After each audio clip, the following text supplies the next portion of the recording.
This is crazy. I mean, folks, you're not going to believe it. One of my early jobs, I worked in a slaughterhouse. 50 years of heavy metal dominance, over 100 million albums sold.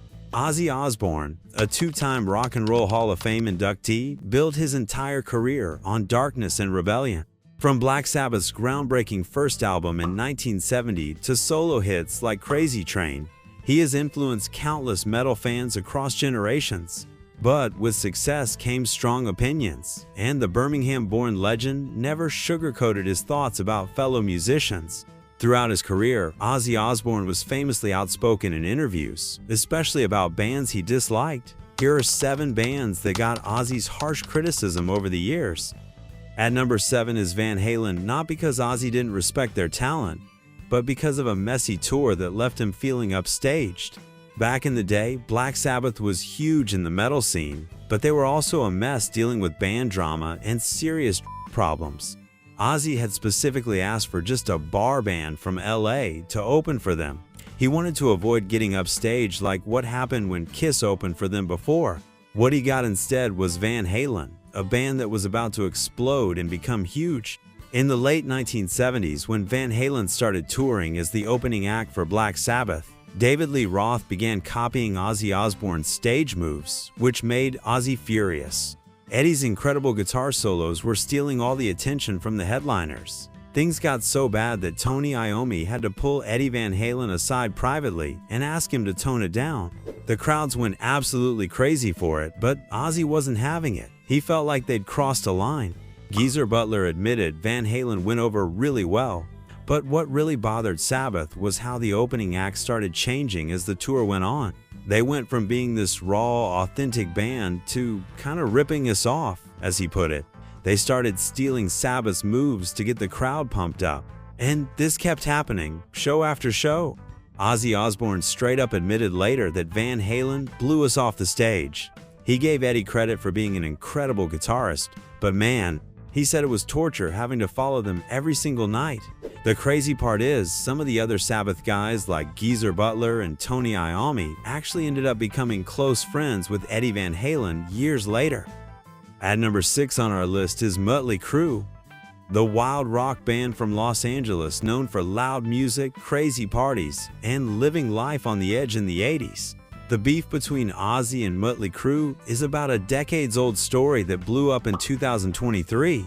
The whole thing started up again when Sharon Osbourne called Nikki Sixx an asshole on the Osbournes podcast, while they were talking about that famous ant-snorting story from Mötley Crüe's Netflix movie, The Dirt. The movie shows Ozzy getting down on his knees and snorting a line of ants during their 1984 tour together, but Sharon wasn't buying it. There were no ants. There were no damn ants. Sharon fired back on the podcast, saying Ozzy actually snorted a little tiny stupid spider that was crawling across instead. She was mad because she felt like Mötley Crüe used Ozzy's crazy reputation to make their movie more interesting without asking him or paying him anything for it. But here's where it gets interesting. Ozzy actually disagreed with his own wife. According to Rock 101 FM, Ozzy pushed back against Sharon's harsh words about Sixx, showing he didn't have the same hard feelings she did. Nikki Sixx kept it classy in his response, posting on social media, "We had a lot of love and respect for Sharon. We love Ozzy. He clearly didn't want to turn this into a bigger mess than it already was." Things got even more dramatic when Mötley Crüe was nowhere to be found at Ozzy's big Back to the Beginning farewell show in Birmingham. Everyone started wondering if Sharon had banned them, especially after she admitted she kicked some band off the lineup because of problems with their management.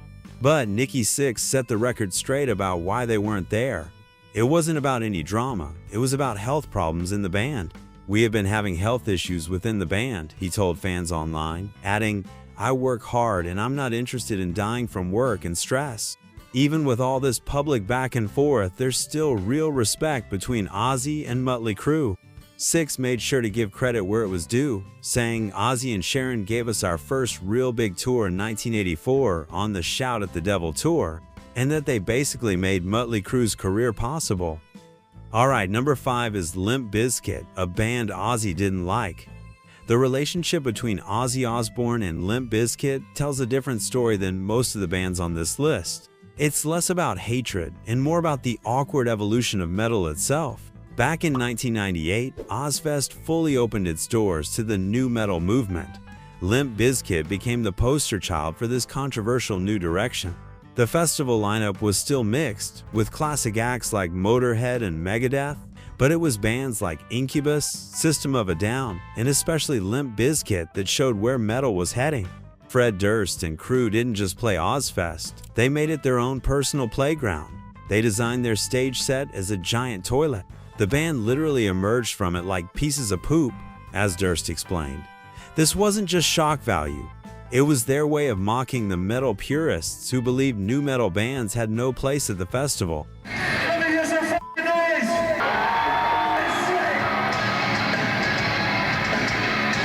The toilet stage became the most talked about thing on the entire tour.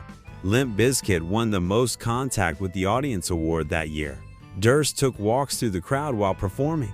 He brought fans on stage. He turned every show into a massive party that went way beyond traditional metal concerts. But here's the thing, Ozzy never really went after Limp Bizkit directly. His issues were more philosophical than personal. Ozzy has always felt uncomfortable with the metal label. He said, "I've never felt comfortable about that title they put on me, metal."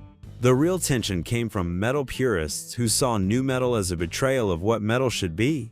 Nu metal became widely criticized as arrogant, misogynistic, and full of testosterone by some. Others dismissed it as not being real metal at all. The Limp Bizkit phenomenon at Ozzfest represented something bigger than just one band. It was the moment when metal stopped being about just heavy riffs and dark themes. It became something that could include hip-hop beats, DJ scratching, and theatrical toilet humor. Fred Durst later reflected on the band's controversial reputation. He defended their approach and said they were just having a good time. The criticism never seemed to bother him much. This probably frustrated the traditional metal crowd even more. While Ozzy never publicly trashed Limp Bizkit the way he did other bands, their presence at Ozzfest represented everything complicated about metal's evolution in the late 90s. They weren't the enemy. They were just playing a completely different game than what metal had been before. Number 4 is the wildest, pettiest feud, the one that made Ozzy turn against Iron Maiden. A full-blown backstage war that ended with one of metal's greatest bands getting absolutely destroyed on stage with eggs and food, all planned by the woman who was supposed to be running the show. The whole disaster went down during the 2005 Ozzfest tour. This should have been amazing since it had both Black Sabbath and Iron Maiden as co-headliners. Instead of being a celebration of metal history, it turned into one of the most embarrassing moments in rock festival history. Things started going south when Bruce Dickinson allegedly began trashing various parts of Ozzfest throughout the tour. According to Sharon Osbourne, Dickinson was pissed about how corporate the festival had become. He started making comments on stage about Ozzy using a teleprompter and needing reality TV shows to stay relevant, basically throwing shade at the Osbournes' MTV show. Sharon said that from day one, Bruce Dickinson started berating Ozzy and belittling the Ozzfest audience. This really ticked her off since, as she put it, Ozzy Osbourne was paying him every night to perform. We offered them the show. They were getting paid $185,000 a night. We treated them, everything they wanted, they got. The whole thing exploded during Iron Maiden's final show of the tour in San Bernardino, California. Sharon basically organized a full-scale attack. I had him pelted with cans of baked beans that were open and cut his sound. I had been having cancer treatments, and all the nurses that I had met over my year in chemo came to the show and they said, "Can we do anything for you?" And I'm like, "Yes, you can." I loaded them up with cans of bean soup, vegetables, and eggs, and I said, "Pelt the singer." And that's what they did. The sabotage was brutal. Iron Maiden's set was plagued by sound issues, sudden power cuts, and chants of Ozzy. It felt like a coordinated ambush meant to humiliate one of metal's most respected acts. The Ozzfest website even posted an official statement going after Dickinson for berating Ozzy and belittling the audience. Iron Maiden's manager Rod Smallwood fired back with his own statement condemning the whole mess. What makes this feud really nasty is that it's never died down. down. Even in 2024, Sharon was still going after Bruce, calling him a damn prick and saying he was eaten up with jealousy for Ozzy. Ozzy has been a bit more chill but still took shots, saying Bruce Dickinson is a great singer, but as a person, I've worked with him and he's not very nice. The funny thing is, Bruce Dickinson has tried to play it down. He told NME in 2018 that it was just a storm in a teacup and called Ozzy and Sabbath icons. But Sharon clearly isn't over it. The whole thing shows everything ugly about rock star egos and backstage drama. Next at number 3 on our list is Bon Jovi, another band that got on Ozzy Osbourne's bad side. Unlike the explosive feuds with other bands on this list, Ozzy Osbourne's issues with Bon Jovi represent a deeper philosophical divide. The clearest insight into Ozzy's feelings comes from a quote where he said Black Sabbath wasn't like the Bon Jovis of the time. We were just a bunch of guys that were against the grain of society. This statement perfectly captures what bugs Ozzy about Bon Jovi. They represent everything he thinks rock music shouldn't be. For Ozzy, rock music was supposed to be dangerous, rebellious, and real. Black Sabbath came from working-class Birmingham, singing about actual darkness, depression, and social problems. They were genuinely outsiders who didn't give a damn about fitting into mainstream expectations. Bon Jovi, on the other hand, represented the complete opposite, carefully crafted arena rock designed for maximum commercial appeal. The tension became personal in Ozzy's own house. In a 1987 interview, Ozzy complained about his daughter's obsession with Bon Jovi, saying, "My daughter's a Bon Jovi freak. She thinks the sun shines out of his you-know-what." Like your daughter was listening to Bon Jovi Oh too yeah, much? she's my daughter's a Bon Jovi freak, you know. She thinks the sun shines out of you know what, you know.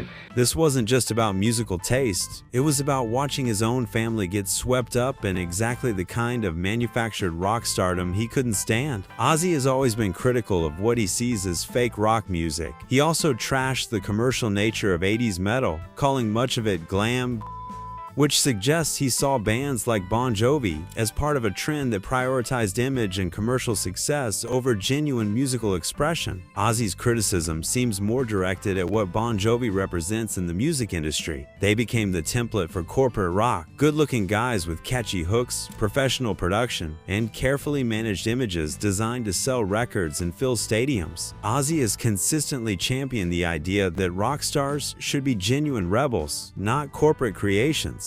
In a Super Bowl commercial, he joined other rock legends in pushing back against corporate types, calling themselves rock stars, saying, "I've done my fair share of bad things."